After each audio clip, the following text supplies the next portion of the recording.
Okay, back again. Right, and halfway through the build composite, putting the fiberglass on the outside of the hull. Now, it's been a challenge. It's certainly challenging doing this short-handed. Normally you would have a team of guys and try and get as much done in a day, and then you don't have to deal with the stopping and starting. But yeah, it's not an option for me. Neil's given me a hand to put it on, so I've got enough to get one strip done a day. But yeah, it's a big job, and it's probably the worst job. It's probably the most labour-intensive job in the whole build process. So once I've got this done, I'm going to be really happy. But anyway, getting it to this stage has taken a lot of planning and a lot of thought.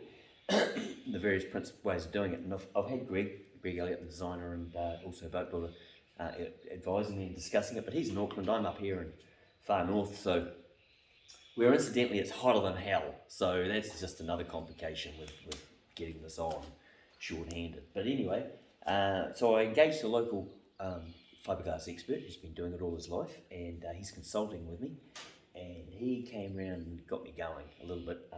I discussed with Greg, we anticipated a few problems, like you've got the soakage into the plywood substrate, so you've got to get the glass on, and what happens is the absorbency of the substrate will tend to suck the resin out of the glass, and you end up with air bubbles or just under resined glass. So we weren't quite sure how bad that will be with this plywood, so we did a small panel up the front. We soaked it. I soaked it, had a cup of tea, stood back, looked at it. Was still looking shiny, wasn't looking like there was too much absorbency.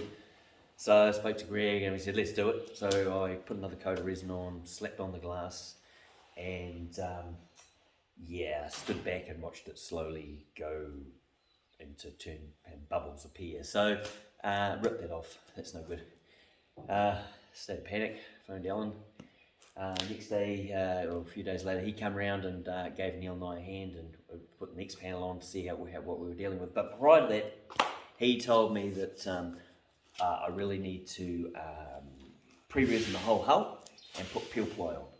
So basically that stabilised the whole hull. So I put resin all over it and then peel ply. Now one thing you need to understand working with epoxy is carbonate bloom. It's a waxy substrate that ends up on the outside of the surface. That's basically the adhesive draws in the humidity and there's a chemical reaction.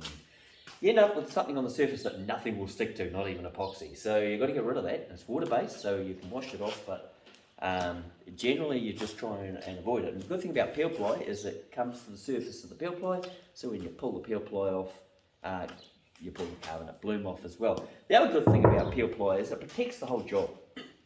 Like I'm walking up top here with bog and resin, and it's a mess up there, but it's a mess on top of the peel ply. So this is my next section ready to go, but I've only just stripped this off. So off came all the contaminants as well. So I've got a good job, nice virgin material to bond up to there without having to do much preparation. So what we tried to do with Alan is right up the front there in the first panel is we tried to get away without using any bog. Right, with peel, he was going to put the glass on. Okay, we've peel plied the hull, we've stabilised the plywood, we've pulled the peel ply off, we've put our 850 gram fiberglass on, cloth on, over top of resin, and then got all the air bubbles out of it, and then we put peel ply on top of that, and more resin on top of that, and tried to fill in the weave with the fibre, with the resin, without using, so you didn't have to use much in the way of bulk, just be spot filling. With that amount of resin to try and fill an 850 gram cloth, it just was going to be a lot, as much work as putting on filler. So, and certainly putting on the peel ply on top's a big job when you're short-handed. So, I just chose, I phoned West, spoke to them, and as long as you stick the bog on, while just as the glass is tapping off, it brings the carbonate bloom to the surface. The other's shiny, it's a waxy surface. Brings it to the surface where you can deal with it. Okay, so that bonds to the still wet fiberglass, no problem at all. But it's interesting where it's lapped and likes of that. I've got a few patches there where it's gone over top of each other. It's just going to flake off, so I'm going to grind that back, but that's all right.